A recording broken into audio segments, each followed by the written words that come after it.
Hello সবাইকে, চলে এসেছি আর একটা নতুন ভিডিও নিয়ে। আজকে বানাবো কলকাতা স্টাইল চিকেন বিরিয়ানি। বিরিয়ানি তো সবার পছন্দের। চলো আজকে দেখে নিই কীভাবে বাড়িতে খুব ইজিলি আমরা বিরিয়ানি বানাতে পারি।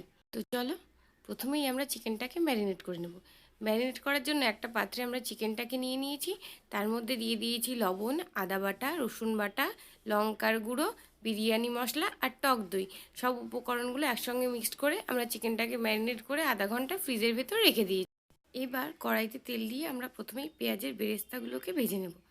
পেঁয়াজের বেরেস্তা ভেজে তুলে রাখার পর আবার কড়াইতে তেল দিয়ে আমরা ম্যারিনেট করে রাখা চিকেন আর আলুগুলোকে একসঙ্গে দিয়ে দেব, যাতে আলুগুলোও সমানভাবে সেদ্ধ হয়ে যায়। এটাকে রান্না করে আমরা আলাদা করে সরিয়ে রাখবো। এবার আমরা বিরিয়ানির রাইসটা করে নেব।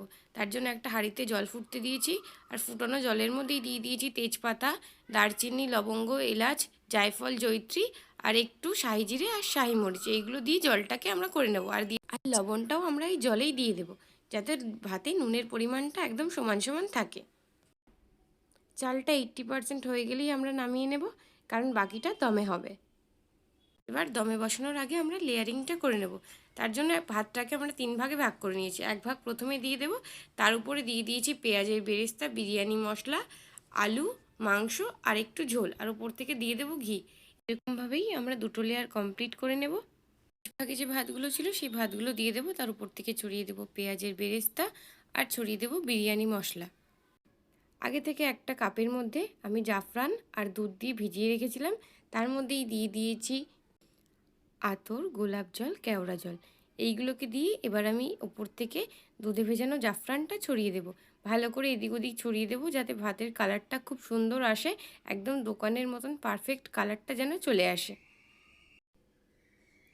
এবার আমি হাঁড়িটাকে ঢাকা দিয়ে দেব। তারপর 30 মিনিটের জন্য গ্যাসে দমে বসিয়ে দেব।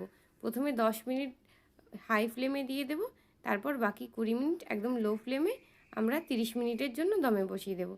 এইবার দম থেকে তুলে আমি উপর থেকে ছড়িয়ে দেবো একটু ঘি। ঘিটা পাতলা হলে ভালো হয়, আমার ঘিটা জমেছিল তাই জন্য জমাটাই আমি দিয়ে দিয়েছি। তোমরা একটু ঘিটা গলিয়ে নেবে, নিয়ে তারপর ওপর থেকে ছড়িয়ে দেবে। এতে একদম ভাতের সেন্টটা খুব সুন্দর আসে আর একদম দোকানের মতন টেস্ট লাগবে। এবার হাঁড়িটা খুলে ভালোভাবে আমি বিরিয়ানিটা মিক্সড করে নেব, যাতে আমার মাংসের ঝোল যেটা দিয়েছিলাম সেটা আর সাদা ভাতটা সমানভাবে মিশে যায়। তারপরে গরম গরম বিরিয়ানি থালায় তুলে সার্ভ করে নেব। যেরকমভাবে দোকানে করে, তোমরা তো দেখেছো দোকানে কেমনভাবে করে, সেরকমভাবেই তোমরা সার্ভ করে নেবে।